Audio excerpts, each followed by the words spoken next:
So with an early review of the episode Teen Wolf. This episode is Monstrous. It's the 10th episode of season 4, and it aired today, which is Sunday. What's date? Sunday the 24th, I think. 24th, and it aired, at 7 o'clock because they wanted to put it on before the VMAs, which are at 9 o'clock. And just so they could get extra views, which might have worked. They haven't released that stuff yet. I mean, it's literally an hour and 15 minutes after the episode started airing. Before I get into the actual episode review, I kind of want to talk about my my Teen Wolf, timeline, or the usual pattern of how the seasons are set up. The first, and I'm going to explain this using seasons 2, both halves of 3 and 4. The first 2 or 3 episodes are usually introducing a problem. Season 2 was Derek building his pack. Season 3 was saving Boyd and Cora. 3B was rescuing Malia, and Season 4 was rescuing Derek. And then also, one of the villains of the season is usually introduced vividly in those episodes. Season 2, both Gerard and the Kanema are introduced early on. Season 3, the Alpha Pack is introduced, and then the Alpha Pack is introduced, and then also, the Duroc starts killing. There's 3B, the Oni are introduced, the Oni are introduced in 3, and then Kate is introduced at the beginning of season 4. And then the next bunch of episodes, usually up until like episode 6 or 7, is about usually up until about episode 6 is kind of the beginning to find out about the problem. Season 2 is where you find out, and also the villain is given an identity. So it's like season 2, it's about dealing with the Kanema, and you find out that Jackson's the Kanema. 3A, you find out there's a Duroc killing people. He's doing ritual sacrifices. 3B, you discover that there's the Oni, and that there's a Nogitsune. And also you find out that Styles is possessed by the Nogitsune. And then season 4, we find out that there's this guy called the Benefactor, and he's hiring a bunch of assassins. Or she, because if you haven't watched this yet. And the next bunch of episodes is trying to deal with the problem. 2 is how to stop the Kanema. 3 is figuring out the identity of the Duroc. 3B is trying to stop Styles, and 4 is dealing with the assassins. And also, the true identity of the main villain up until that point is introduced. 2, we find out Matt's the Kanema Master. 3A, we find out Jennifer Blake's the Duroc. 3B is a little different. We find out where the Nogitsune came from, and then 4, we find out Meredith is the Benefactor. And then the last 3 episodes are usually just tie-up episodes, but episode 10 is always consistently a good episode where it shakes the season up for just the last 2 episodes. At the end, at Fury for in season 2, we find out that Gerard becomes the Kanema Master. In The Overlooked, Scott joins Deucalion, and we find out that Jennifer's taken his mom. 3B with Devoid, we find out Styles and the Nogitsune become separated, and then something happens here, which I'll get into. But this episode starts off with Brett and another girl named, I think her name's Lori. I never caught on to that directly, and they're running away from assassins who have crossbows, and they're eventually saved by Kira.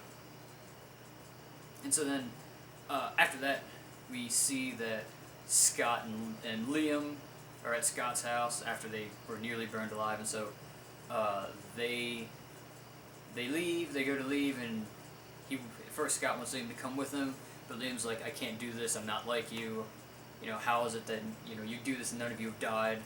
And Scott says, not all of us are still alive, so he offers to take Liam home before finding that Kira has taken Satomi and her pack to Deaton's veterinarian office. And also at the same time, Styles is in the hospital for the concussion he got from a punch from Brunsky, and then also Lydia is with the sheriff and Parrish trying to talk to Meredith at the sheriff's station. So I think I'll try to do this best because all the events of this episode weave so well together that I don't think I can split it up. So Scott takes Satomi and her pack to Chris Argent's loft, or the Chris Argent's area from where Kate took Violet earlier, and Scott, Kira, Argent, Braden, Derek, are gonna try to protect Satomi's pack, and so they're gonna hold up there, and they start setting up defenses. Stiles and Malia visit Stiles at the hospital, and they basically make up, and then they decide that they're gonna go try to figure out where the Deadpool's coming from.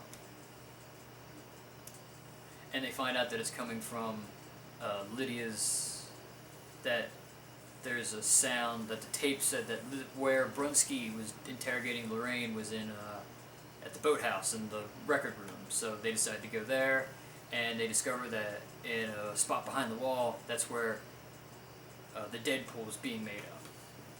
And so at the sheriff's station, they try to get in contact, try to get through to Meredith. And she says there's only one person she'll talk to, and that's Peter.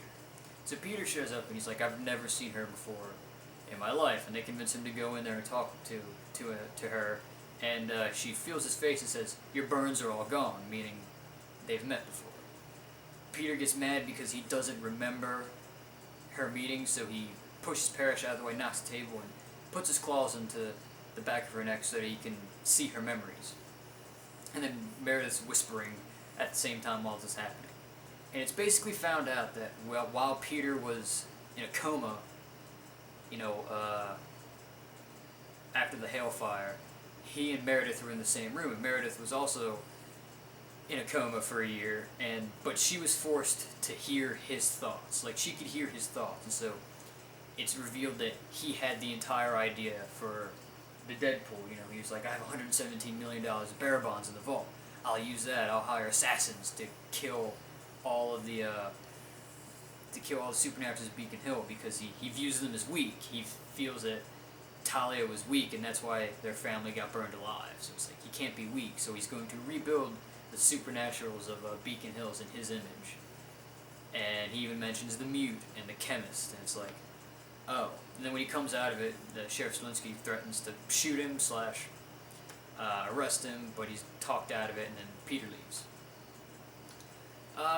So then at the loft with Satomi, Braden, and everybody defending Satomi's pack, Satomi reveals to Argent that she feels that all the werewolves are violent creatures, and that they do their best to control their violent tendencies, but sometimes they can't help it because they're violent creatures. And she kind of also hints that maybe Argent can't help but be violent. So eventually the assassins or the hunters, whoever, show up, and they're attacking the place. And so everybody's defending Satomi and her pack, and both Scott, Kira, and everybody, they're for the most part non-lethally. I mean, Derek and Braden and Argent can't really help themselves, but Scott and Kira are both that. And then eventually Lori from earlier gets separated from everybody else, and she's about to be killed. She has a red dot sight pointed right at her head, or a laser sight, and Scott comes in and knocks the guy on a table. And he goes a little crazy. His face turns a lot more monstrous, and he's slashing at the guy, like, terribly. Like, blood started coming out of the guy's mouth. He didn't die. And then when he pulls the guy's mask off, he sees his face, and he kind of returns to normal. And so then, while this is going on, Stiles and Malia talk to Lydia, and they're like, hey, we need to find a key to turn off the Deadpool list. And she says, well, I don't know where the key could be. And then so they show the camera, and it's revealed that the wine stain from the benefactor way back in that episode is no longer there. And she's like, wine shouldn't just disappear. She goes, go find the wine bottle. Stiles says, why? And she goes, well, the record player's not a record player. My grandmother's ashes aren't ashes, and so maybe the wine's not wine. He smashes the bottle, and they get the key, and they turn off the Deadpool, and so all the assassins are told to stop. So that's the big thing, is like, okay, now the assassins are done. But then it's also revealed that Peter and Kate are that much closer to their plan, and he openly says right there, he's going to kill Scott McCall, and that's how the episode ends. And then Meredith also shows remorse for starting the Deadpool. She feels wrong about it. But, yeah. This was a great episode. Like, episode 10 is always a great episode. Fury was a great episode. You know, like I said, The Overlooked was a great episode. Devoid, and so is Monstrous. I like just the whole editing thing that they did, where they made it seem like in the mid-season trailer that Lydia was talking to Scott about being monstrous, but it's Lydia talking to Meredith, and Scott had said the whole monstrous thing earlier during Time of Death, so it's just really interesting. So it seems to me that Kate and Peter are going to be the main problems for the rest of the season. I'm just curious as to what they're going to do, where the season's actually going to go. I mean, I didn't think they would kill off Deadpool this early. I honestly didn't. But yeah, I'm trying to think of other things to talk about. You know, making Peter the reason everything happens supports my theory. Well, first thing off, I love Peter as a character. Peter has the best character development of any character in Teen Wolf. If you're going to a villain, to being somebody you don't know you can trust, to being a guy you think you can trust, to being a guy who you shouldn't trust and is only out for himself, to basically coming back again as a full-fledged villain. And basically, my theory, in some way, shape, or form, everything that happens in Teen Wolf so far is somewhat because of Peter. Jennifer and like the Alpha Pack, you kind of blame what you're right, but Peter was the main villain of season 1. You know, Peter probably caught the attention of the Alpha Pack, so when Derek became an Alpha, he had to bite Jackson. Jackson became the Kanema. Peter killed Kate. That's why Gerard wanted revenge. Peter convinced Derek to turn Paige, so Paige got sacrificed in the root cellar that gave Jennifer power. You know, Peter's the reason Malia's a were-coyote, because it's his mother. What's another one? I'm trying to think. Yeah. Peter's, that's about it. You know, Peter's responsible for Kate coming back. Peter's also, because of his prior things with the Durak or whatnot, he's responsible for the Nagitsunet getting set loose, you know, so, and now he's responsible for the Deadpool. Like, Peter's literally responsible for, in some way, shape, or form, responsible for just about everything that's happened so far in Teen Wolf. And I just think that's great when you think about it. So, I'm rambling a little bit, so I'm going to end this episode now. It's probably a little bit of a longer one, so, yeah, definitely go watch this one. It'll be showing again tomorrow night. It's on Monday at normal time, so definitely check it out, and, yeah, talk to you guys later.